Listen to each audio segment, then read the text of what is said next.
What is going on, guys? Welcome back to another video. So I was going through previous YouTube and Instagram posts, and I realized I have not done an updated prospect rankings since mid-December. It has been almost 2 months, and now we are almost 4 months away from the NHL draft. So I got to start getting into prospect mode for this upcoming draft. So going forward, each month we are going to do an updated prospect rankings for this class. We're still only going to do a top 10. Maybe next month I'll expand to the top 20, and by early June, we'll be doing a goddamn full first round top 32. But today, I wanted to look at my updated top 10 prospects in the class of 2024. And when looking at this draft, it's definitely not as good as 2023's top 5, top 6. But I think they have a better 7 through 10. There is a bunch of absolute studs in this back half of the top 10. So without further ado, here is what it was 2 months ago. There's obviously a lot to change when looking at it. I think only one guy maintains the position that he was in this, and you could probably guess who it is. Everything else has changed since then, considering these guys, instead of a quarter into their draft year, they are now at least a full half, maybe even more. So let's get into it. First up, actually, I forgot. Honorable mentions. Let me say the honorable mentions before you scream at me in the comments for not having some of these guys. Sam Dickinson almost made it. He would definitely be my number 11. I still think that he is one of the elite defensemen in this draft class. Just barely missed out on. I'm a little bit lower on him than others, but I understand if you have him in your top 10.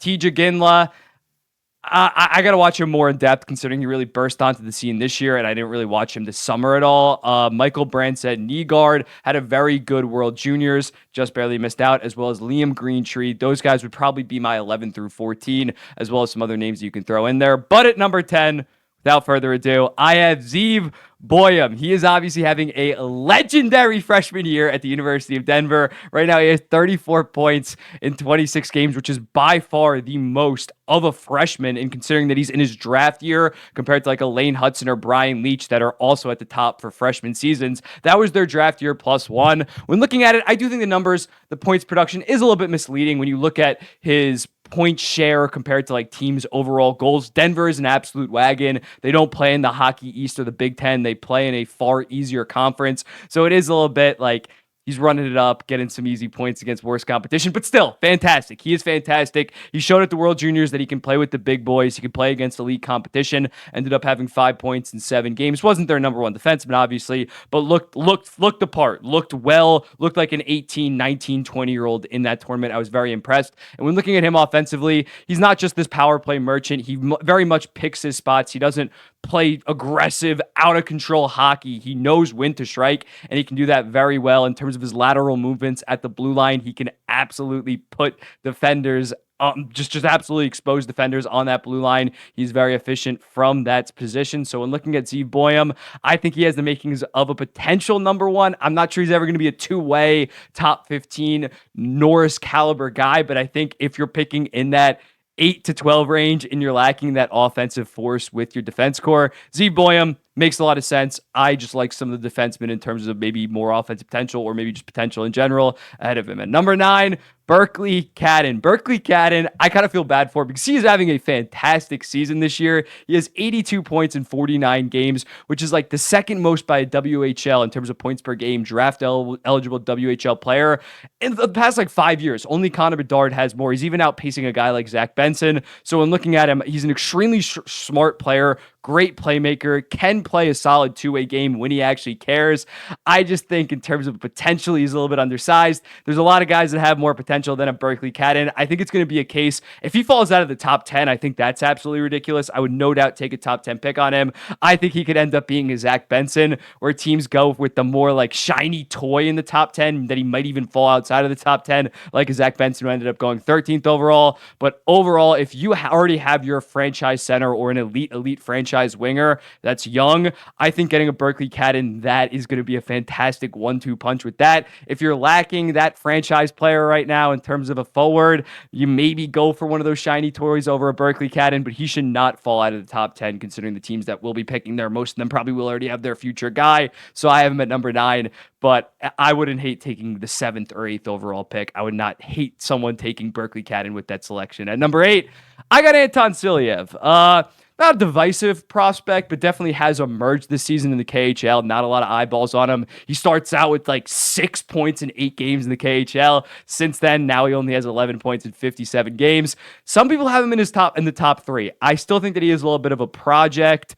He's playing very good in the KHL, don't get me wrong, but I think he is still a little bit raw. Don't get me wrong, 6'7", not 7'6", 6'7", absolute beast that skates pretty well. But I do like some of the defensemen over him. I just can't justify a top 3 pick with him, considering I think there is a clear number 1 defenseman in this class, as well as a guy that I have up next ahead of him. But he is definitely an elite prospect, worthy of a top 10 pick, considering how well he's looking at his height. Can potentially be the next Zdeno Chara. I don't want to put that is such an easy comparison, but given the height, it is so obvious, and I can see what they're talking about. But as of right now, I have him at my number 8 spot. Number 7, I got Zane Parik. I really like Zane Parik's overall game, especially offensively, obviously. 25 goals, 49 assists for 74 points in just 49 games. We thought Michael Misa was going to take that next step. He plays with Michael Misa on the Saginaw Spirit. He's by far outproducing Michael Misa. Michael Misa only has 57 points in 50 games. Compare that to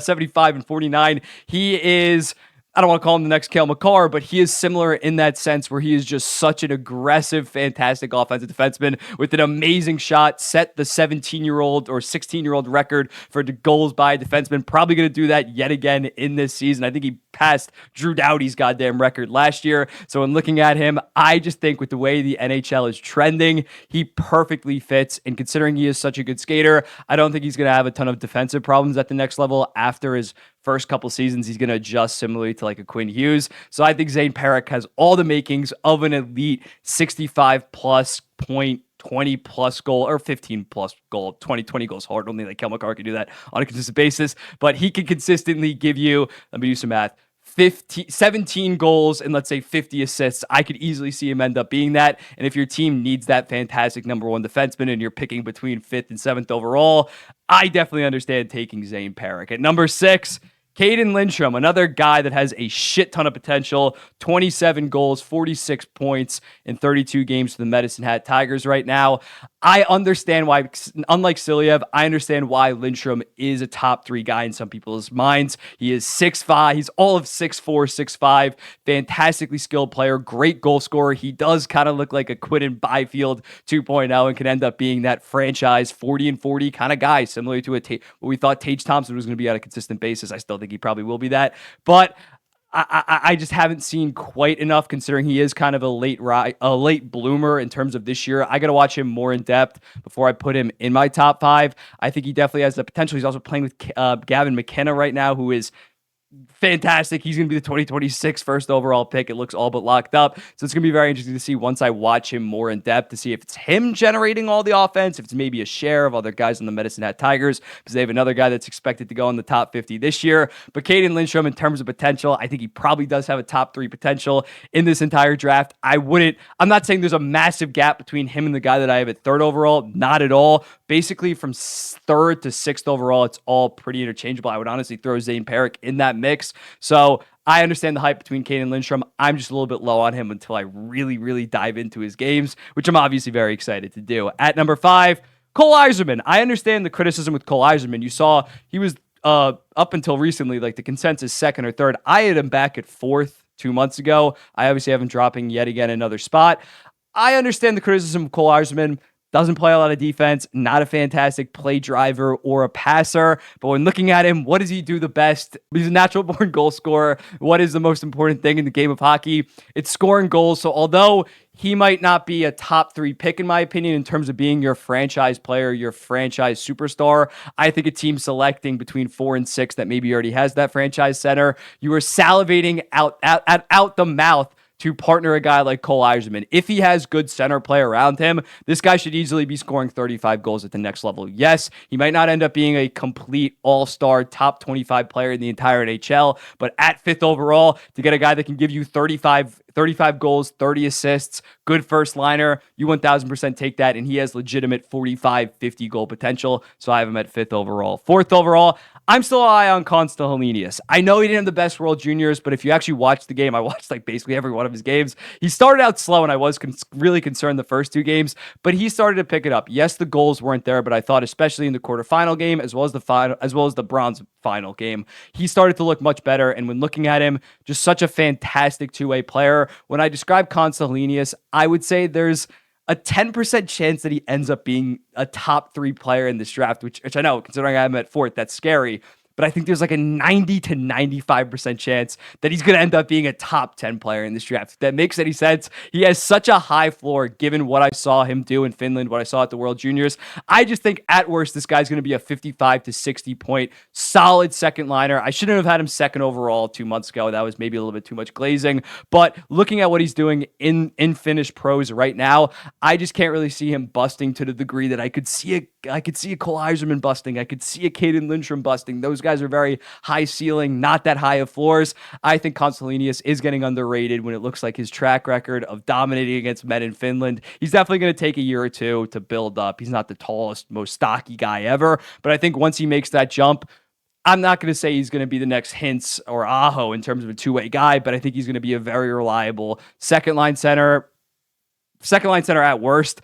First line, 75 to 80 point at best. You might need to have an elite winger playing with him, but he can definitely end up being a Selke caliber 70 to 80 point guy, and that is fantastic value for 4th overall. At 3rd, Artem Leshinov just continues to tear it up at Michigan State right now. 28 points in 30 games, going back to Zeev Boyum. Zeev Boyum's having the most productive freshman season ever by a defenseman. Artem Leshinov is like 2nd or 3rd on that list, and Artem Leshinov is doing it at Michigan State, which is arguably the best conference in college hockey, either that or Hockey East. So when looking at Leshinov, he is just that prototypical 6'2", all-around fantastic defenseman. I wouldn't say he does anything fantastic like a Zane Parik in terms of shooting, but he does everything between everything's like an A-, if that makes sense. Very good skater, very good playmaker, very good defenseman, long enough to break up plays and has a very active stick. So when looking at Artem Leshinov, I just see him at worst being a very good top pair guy. He can legitimately be a top 10 defenseman when it's all said and done. Do I think he's ever going to be a point per game guy?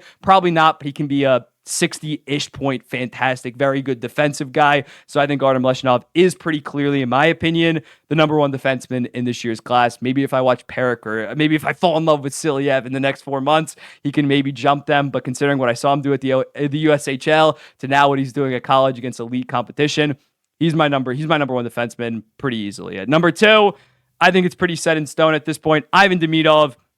He is the 2nd best prospect in this year's draft. What he has been doing recently, first off, last year set the record for a 16-year-old, or had the 2nd highest, set the record besides Matvei Michkov, 2nd highest MHL points per game. This year, setting the record for MHL points per game in a guy in his draft year. You look at it, he has 54 points in 25 games right now. Nikita Kucherov didn't even put 2 points per game up in his 18-year-old year in the MHL, and that was a year after that he was drafted. So this guy has been more productive than goddamn Nikita Kucherov at the same age. And just watching the tape on him, regardless of the stats, he just has the puck on his stick. He just knows when to make the right play. His ability to diagnose the game, similarly to a Matvei Michkov last year, who I thought had the highest hockey IQ in the entire draft, ahead of a Connor Bedard. Ivan Demidov has even better hands than a Matvei Michkov. Doesn't have Matvei Michkov's shot, so obviously I still think Matvei Michkov is the better prospect in terms of that. But he has a very solid shot in his own right and is just such a fantastic playmaker. I think the gap at this point, in my opinion, the gap between